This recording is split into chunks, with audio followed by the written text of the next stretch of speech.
मांडरे साहब तुम आगे बढ़ो, हम तुम्हारे साथ हैं। अरे शिक्षकांची सावली ज्ञानेश्वर माऊली, अरे शिक्षकांची सावली ज्ञानेश्वर माऊली।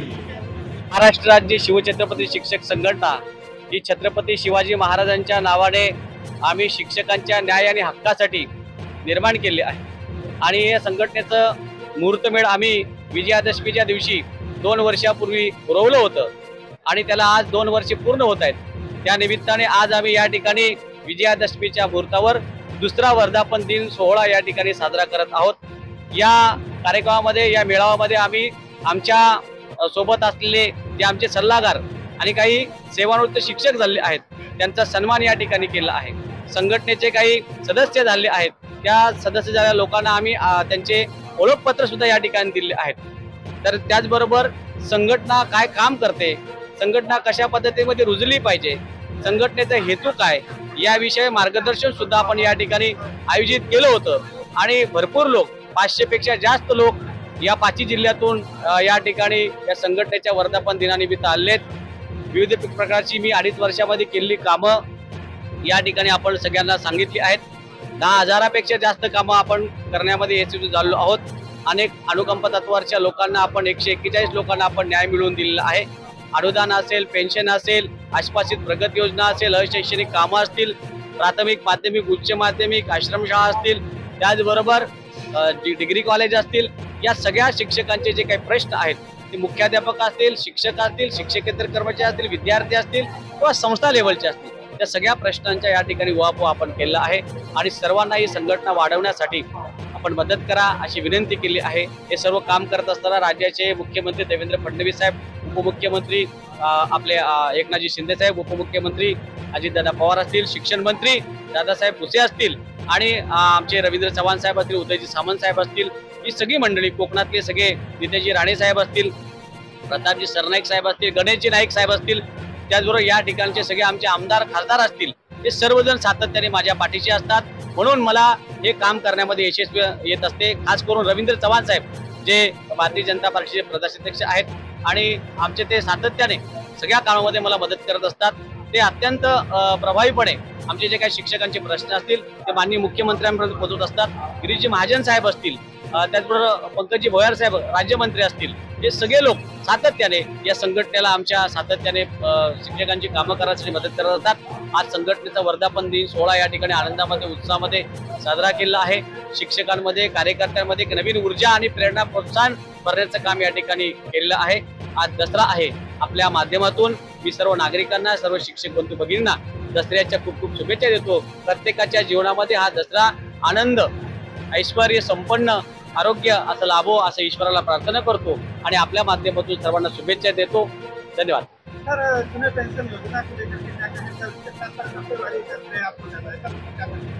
जुनी पेन्शन बघा, 1 नोव्हेंबर 2005 पूर्वीचे आमचे 26,000 शिक्षक आहेत राज्यात। शासनाने एक आदेश काढला की ज्यांची जाहिरात 1 नोव्हेंबर 2005 पूर्वीची असेल अशा शासकीय कर्मचाऱ्यांना जुनी पेन्शन दिली जाईल। मात्र आमची नियुक्ती ही 2005 पूर्वीची आहे, जाहिरात सुद्धा 2005 पूर्वीची आहे। मात्र त्यावेळेला आम्ही विनंतातोर असणार किंवा आम्ही टप्प्यावर आहोत, अंशतः अनुदानावर आहोत, म्हणून आम्हाला पेन्शन पासून वंचित ठेवलं गेलेलं आहे। सुप्रीम कोर्टामध्ये कार्यवाही सुरू आहे।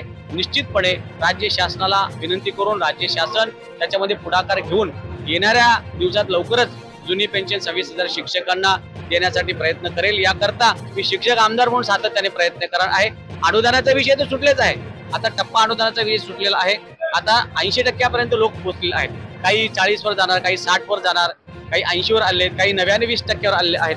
त्यांचा अनुदानाचा प्रश्न माननीय मुख्यमंत्र्यांनी आश्वासित दिलं आहे की 1 ऑगस्ट 2025 पासून त्यांना अनुदान मिळेल। त्यामध्ये काही राहिले लोक आहेत, त्रुटीपूर्ततावाले आहेत, त्याचबरोबर काही शेवटच्या वर्गाच्या पटसंख्येवाले किंवा अन्य काही छोट्या अडचणी आहेत, त्या सगळ्यांचे प्रश्न सोडवण्यासाठी आम्ही निश्चितपणे प्रयत्न करतोय आणि निश्चितपणे मला असं वाटतं राज्य सरकार हे सर्वांच्या सोबत राहून काम करेल आणि त्याकरता एक आमदार म्हणून सातत्याने मी प्रयत्न करत राहणार।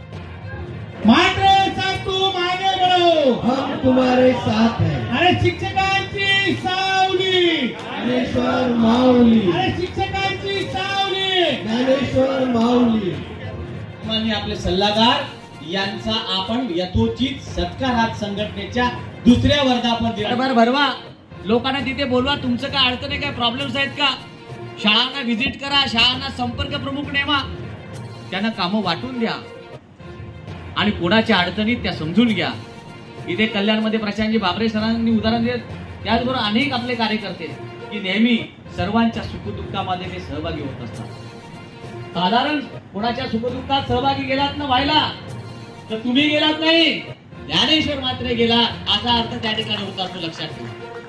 कोकणाचा विभाग एवढा मोठा आहे, नुसतं कोकणालाच मला न्याय द्यायचं नाही, राज्यातले अनेक लोक आज या ठिकाणी अप्पा पाटील आहेत, त्यांच्यावर ज्ञानेश्वर मात्र प्रिय आहेत, कारण त्यांच्यासाठी काही ना काहीतरी फुलाची पाकळी म्हणून करण्याचा गेलो तरी त्या ठिकाणी म्हणजे माझा अभिमान गर्व नाही सांगत, माझ्या गुरुनेच सांगितलंय. मी जळगावात गेलो, अण्णा तिकडे लोक येतात, बरोबर आहे की नाही, सोलापुरात गेलो तिथे लोक येतात, अहिल्यानगरला गेलो तिथे येतात.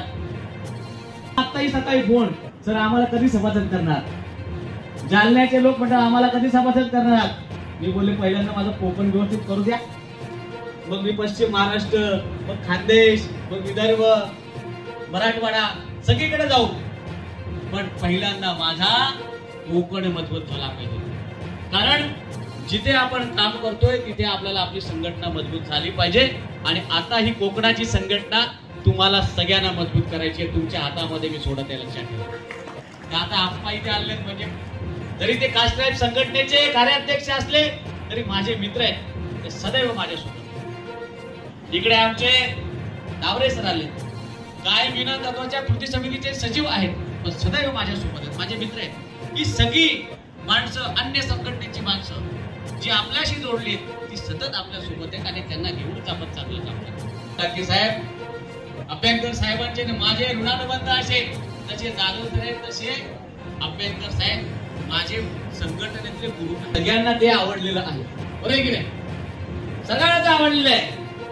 त्यामुळं त्यांचे माझे विचार हे एक अभ्यासू असं व्यक्तिमत्व की ज्यांच्याकडे आपण म्हणणार की नाही सगळे कलम पाठ आहे, कोणती अडचण आली तर त्यांच्याकडे कधीही जा, असं अभ्यंकर साहेबांचं